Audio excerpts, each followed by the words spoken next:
யூஸ்வலா பெண்களோட கருப்பை இருக்கு பாத்தீங்களா, அது கோயிலோட கருவறைக்கு ஈக்குவலா சொல்லப்படுது.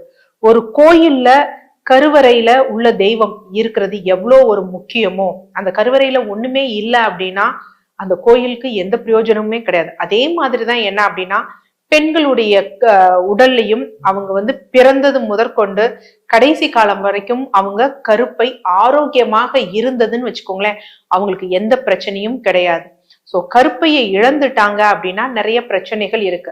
பட் ஒரு சிலர் வர்றாங்க என்ன அப்படின்னு பாத்தீங்கன்னா, ரொம்ப முற்றிய நிலையில, அடுத்து சிவியர் ப்ளீடிங் ஆகி அனிமிக் ஆகி ஃபைப்ராய்ட்லாம் ரொம்ப ஒரு விஷயமுமே முடியாத நிலை இருக்கு.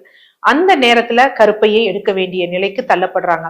அதே மாதிரி என்ன அப்படின்னு பாத்தீங்கன்னா, யூட்ரைன் கேன்சர், இது ரெண்டும் வேற வழி இல்லாம எடுக்க வேண்டியது. மற்ற நிலைகள்ல நம்ம கர்ப்பப்பையை இழக்க வேண்டிய சூழ்நிலை கண்டிப்பா கிடையவே கிடையாது.